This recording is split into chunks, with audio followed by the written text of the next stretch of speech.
What the hell is wrong with this thing?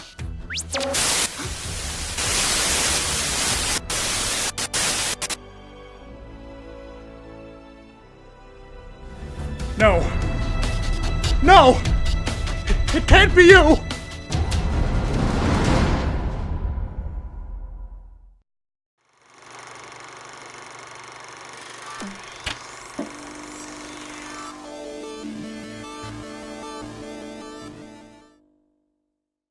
Dragon Ball began in 1984 as a simple gag comic parodying the Chinese legend known as Journey to the West.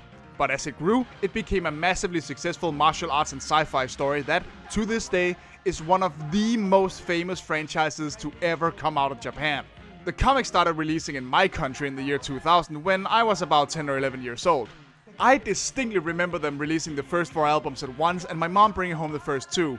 And how hard I laughed while reading them before immediately going to my bookstore to spend my allowance on the next 2. This is the franchise that taught me what manga and anime actually was. This is the franchise that made me go on to read and watch things like Ranma 1/2, Yu Yu Hakusho, Trigun, Slayers, One Piece, and many, many other anime that are now near and dear to my heart. I owe Dragon Ball a lot of the best stories I've ever been told. So a live-action movie sounded amazing. It sounded like a true celebration of just how big the franchise was and just how big a reach it had all over the world. And with effects getting better and better at the time, there was just no way it could go wrong, right? Oh, what fools these fanboys be. For 5 years and 50 episodes, this bastard has been following me, taunting me every time I talk about my beloved series, lurking in the dark, waiting to strike when I was at my most vulnerable. And it ends today! So come on, Dragon Ball Evolution! Give me your worst! The first rule is, there are no rules. Is exactly what the studio told its writers about adapting existing work. Okay, so after a bit of introductory exposition about how there used to be an evil monster called Piccolo who got sealed away in a magic container thousands of years ago along with a henchman called Usaru,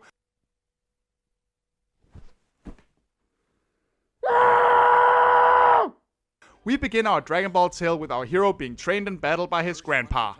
Prepare to eat dirt.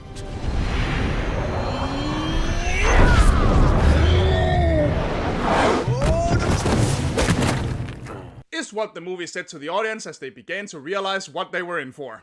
Yep, this is Goku. He lives with his grandpa, he's getting trained in martial arts, he struggles with learning how to use ki attacks even with a mentor around, he gets bullied in high school and wants to be taught how to be a total player and score his crush, just like in the comics. What? You're special, Goku. No, I'm different. I don't train you to fight boys, Goku. You promised. Okay, you made me promise not to fight. Then teach me something I can use. Teach me how to get the girl. Teach me how to talk to her without stumbling all over everything I say.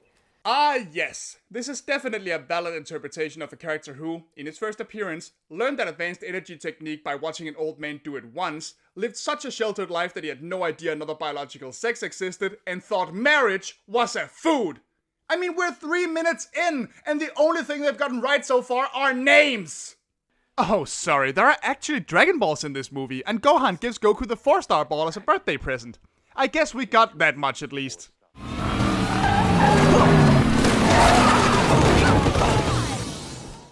You're gonna pay for this, Fuller.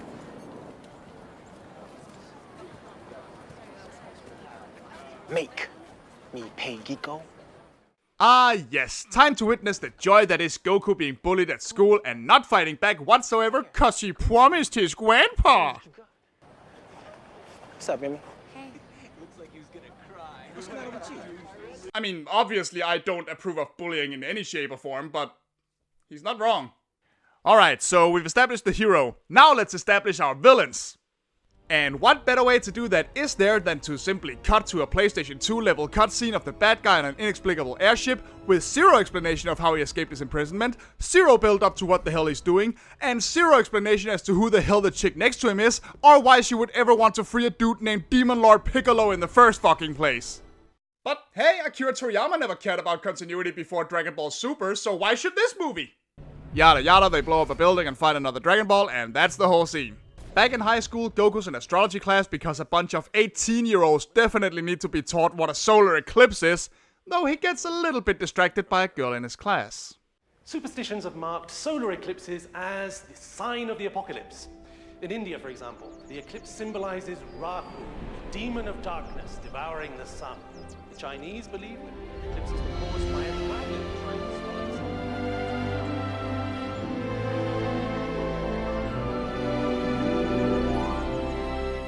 Am I the only one just waiting for him to grow buck teeth and go, ah?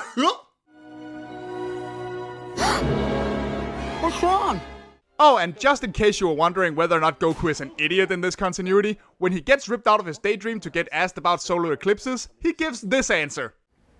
Oh, well, my grandfather would say beware of the Nemics. Nemics. Yeah, they're an alien race that nearly destroyed Earth over 2,000 years ago. Well, let's hope it doesn't happen again. Oh my god, Goku, 5 minutes ago you were all like, Grandpa! The other kids at school all bully me and say I'm weird. And then in the middle of class you decide to be all like, my grandpappy says eclipses mean aliens! You're not helping your case!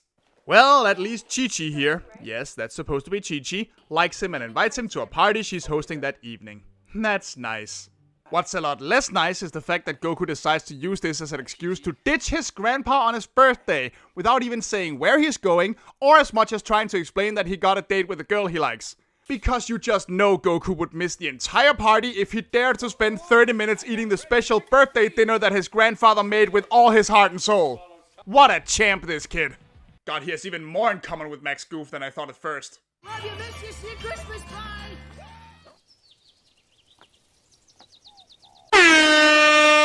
Oh, and of course the bullies try to stop him from entering the party. You know, the party that isn't taking place at any of their houses. This, of course, leads to a fight, and oh, do I spot an Asian-looking fellow among the bullies? You know, I'm curious. Let's take a look at how this guy fights. Yeah! Huh, I would have never guessed. Goku manages to make them all humiliate themselves with some clever dodging and goes to hang out with Chi-Chi, who appears to be oddly turned on by the whole spectacle.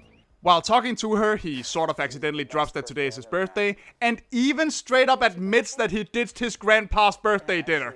Because, let me tell you guys, the quickest way into a girl's panties is openly admitting you're an ungrateful dickhead who walks all over your grandparents' emotions. Oh my god, there's even a full fucking birthday cake on the table back home! I mean, come on, this is just getting sad! Oh, but it's about to get even more sad, because that's when Piccolo and his goon arrive to attack Gohan. This causes Goku to sense a disturbance in the force and ditch the party, only to find his dying grandpa in the remains of what used to be his house. With his dying breath, Gohan fills Goku in on there being more Dragon Balls that grant a wish to their owner, and tells him to use them to stop King Piccolo before the upcoming solar eclipse. After burying Gohan and finding his second birthday present, his martial arts gi, he overhears someone sneaking around the house and runs into what looks an awful lot like a vaguely Asian Lara Croft. That's Bulma, by the way. Yeah. That's supposed to be Bulma. Bulma briefs. I mean, look! That's a blue streak in her hair! And she uses a capsule at one point! That's totally Bulma! Yep, that one strand of hair definitely makes this gun-toting wannabe femme fatale a valid adaptation of a spoiled rich teenage girl who originally wanted to find the Dragon Balls in order to wish for her very own sex slave, boyfriend. Well, at least they nailed the part where she's willing to shoot Goku on sight. Although granted, if I made this version of Goku, I'd probably carry a couple of loaded guns myself. So as it turns out, she owned a Dragon Ball too, though she calls it a Prometheum orb, which frankly sounds even stupider. But someone, and by someone I mean Piccolo's henchwoman, broke in and stole it, and now she's built a radar to locate it. Goku tells her about the rest of the Dragon Balls, and quickly bribes his way into acting as her bodyguard. And off on a Dragon Ball finding adventure they go. Since Gohan told Goku to find Master Roshi with his dying breath, they go to the city and find Roshi's home. And after some alarmingly unfunny slapstick and some really wimpy kung fu fighting, we're finally introduced to Xiao Yun Fat in an anime titty t-shirt. You are Master Roshi. I am Muten Roshi, the Invincible! And if I have to give this movie some credit somewhere, Xiao Yun Fat is actually kind of fun as Roshi. And I like the little anime pin-up shirts he wears. It's a fun little detail. Turns out Roshi has a Dragon Ball too and used to train Gohan. And apparently that's all the information he needs to agree to join the team and train Goku on the way. How dramatically convenient. I will take you to a secret place where a chosen few were taught to master the energy of the three elements: air, fire, and water. Shadow Crane Strike is the most basic of all the air bending techniques. However, this sacred place Roshi talks about is apparently now just a big-ass martial arts school that Chi-Chi attends, much to Goku's surprise. Nobody at home knows this, but I'm a fighter too. They just wouldn't understand. Ah yes, everybody back home in the big city would be absolutely flabbergasted at the concept of a young, physically fit, attractive woman staying in shape by doing martial arts. Oh honey, you truly are unfortunate to apparently be living in the 1950s. Well, the martial arts school may be a bust, but Bulma soon picks up another Dragon Ball signal, which sadly leads them to a big-ass hole in the ground. Thankfully, that's when a helpful stranger drops by. I'd be, so grateful if you could just help me and my friends out. For a pretty thing like you, no problemo. Thank you. You're a real gentleman. Yamcha, at your service. This dude is supposed to be Yamcha? Okay, yeah, I see it. This wannabe Casanova is definitely a valid interpretation of a character who, in his first appearance, would get literally physically paralyzed in the presence of girls. Somebody fucking shoot me! Of course, he's the one who dug the hole and he won't let them out without getting paid. And so our team ends up spending quite a few hours down there, and Roshi decides to fill the others in on the details of the story. You know how Piccolo had a henchman named Usaru, was banished to the Earth's core, wants the 7 Dragon Balls that they need to use before the eclipse in order to stop him. So basically, all the shit we were told as part of the intro credits. Why do movies do this? Why do you start out with that big dramatic exposition at the beginning if Roshi is just gonna tell them about the whole thing later anyway? If you're trying to draw in new viewers, wouldn't you want to keep this premise a bit of a surprise? Do you not trust the audience to remember things that they were told 40 minutes ago? I really don't get it! Bulma's radar then starts beeping again, having picked up the signal of the Dragon Ball, which is apparently down in the hole with them.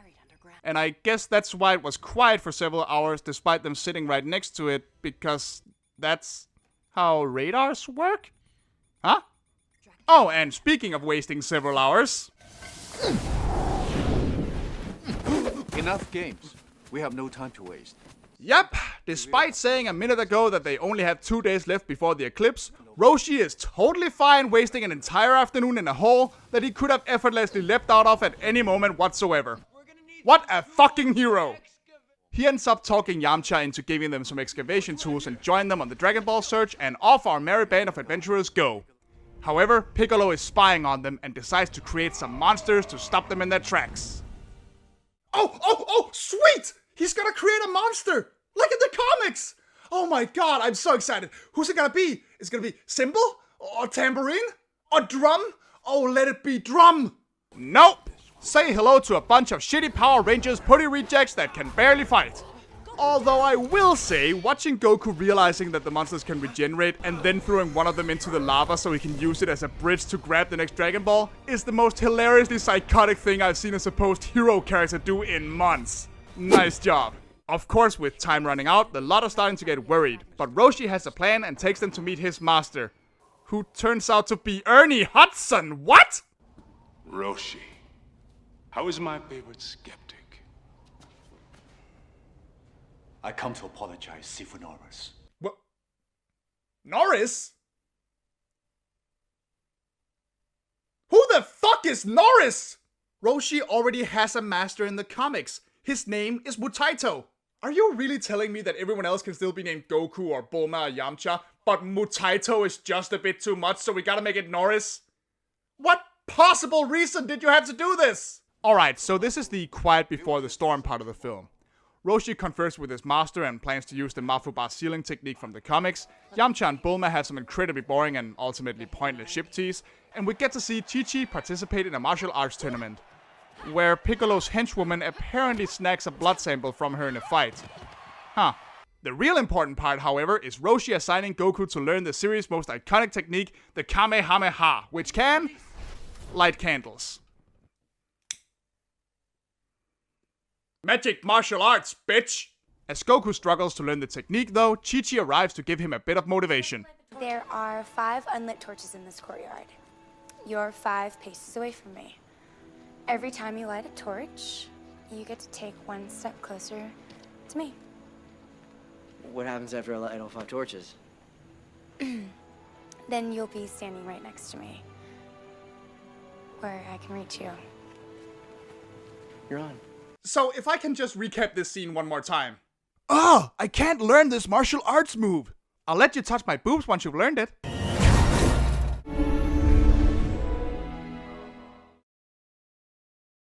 That night, as Chi-Chi tries to do the walk of shame back to her room at the temple, it turns out someone is stealing the Dragon Balls. And that someone is Chi-Chi!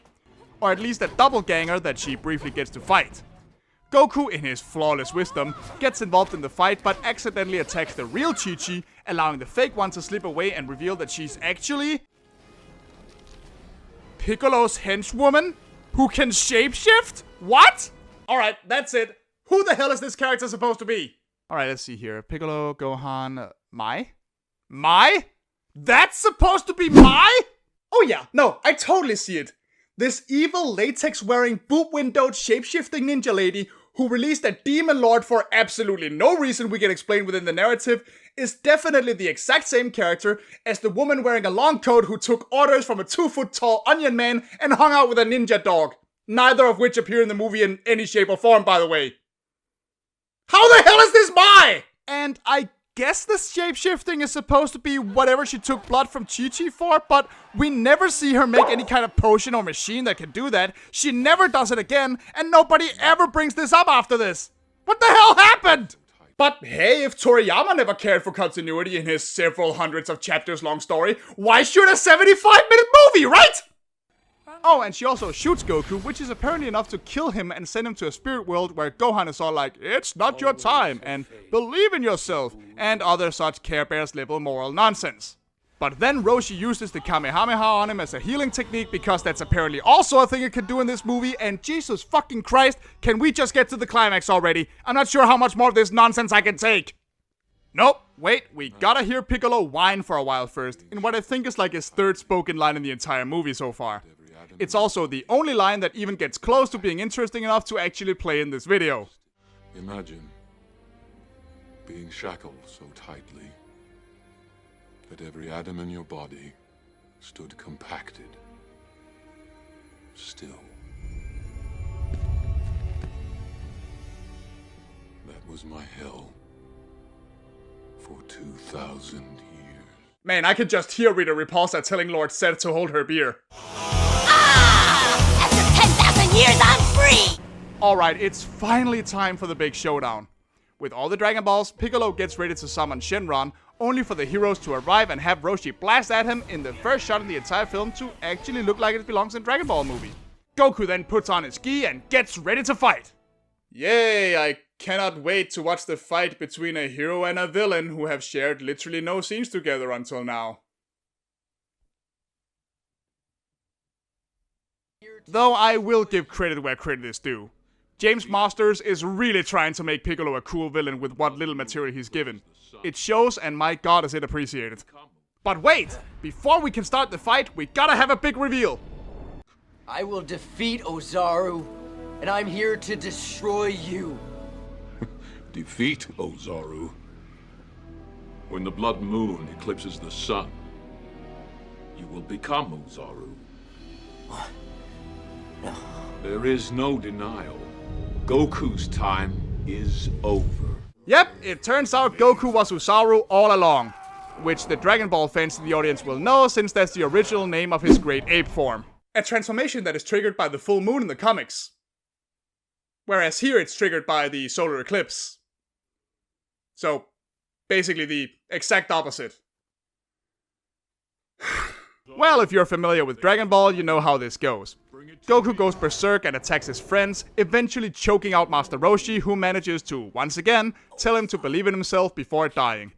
This anime trope from the wrong franchise manages to shake Goku enough to regain his composure, giving him the strength to transform back into himself and fight back against Piccolo in, and I cannot believe I'm finally saying this, an honest to God key battle that almost manages to actually be exciting. Well, except for that part where we have to watch Bulma duke it out with Mai. Because a showdown with a secondary villain who has no backstory, no motivations, and has shared no scenes with the woman she's currently fighting is definitely what I want out of my action movie climax.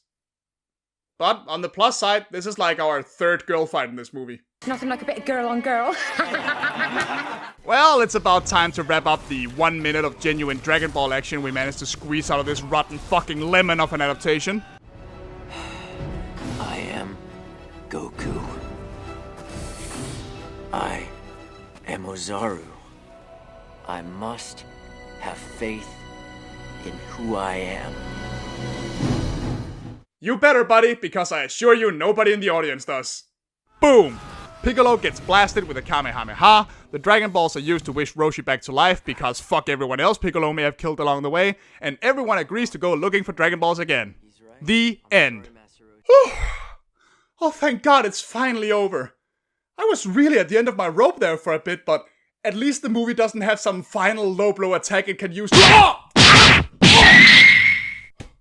It's no use. It's just too dumb. I can't win. Ash, wait, don't give up. Robot Pancake? Is that you? It's Bender Waffles. I'm contacting you from the other world to help you win this battle. The other world? But you're not dead. No, but both of our channels certainly were there for a few months.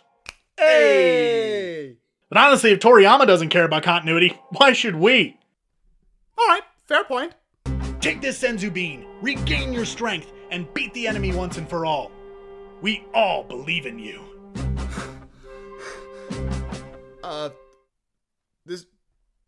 This is a green peanut M&M. Yeah, you see, we kind of blew the budget on this whole afterlife thing, so just roll with it. Alright. Thanks, John. I won't let you down. You're welcome.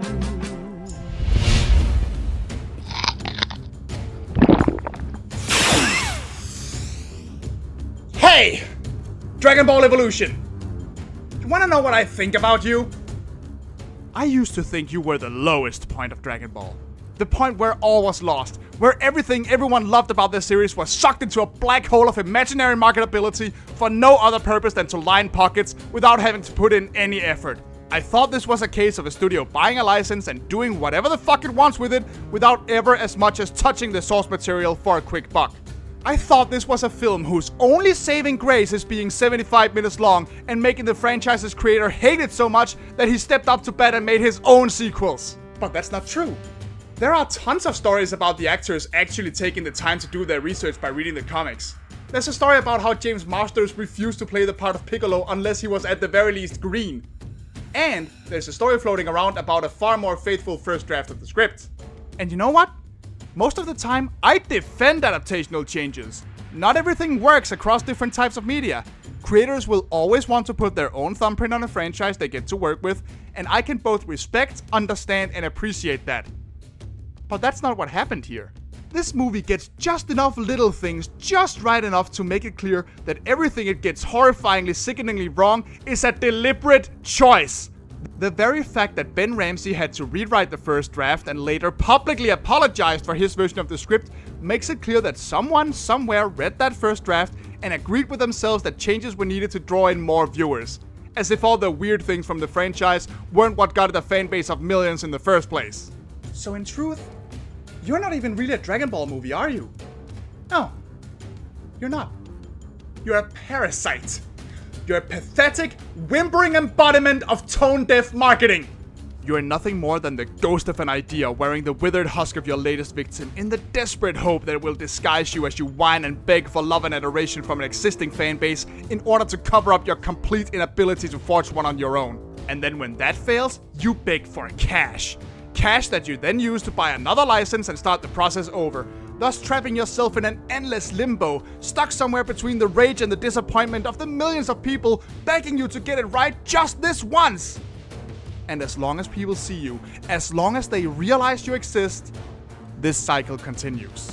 But every enemy has a weakness. Every Superman has his kryptonite.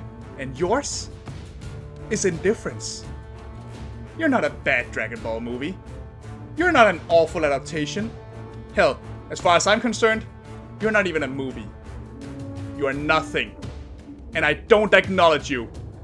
Not anymore.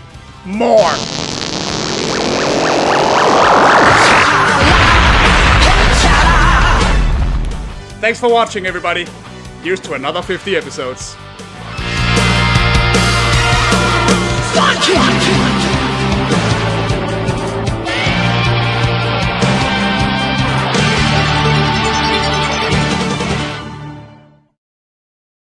Alright.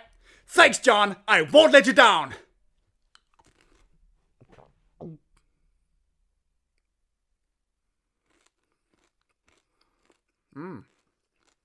That's good. Peanuts and chocolate.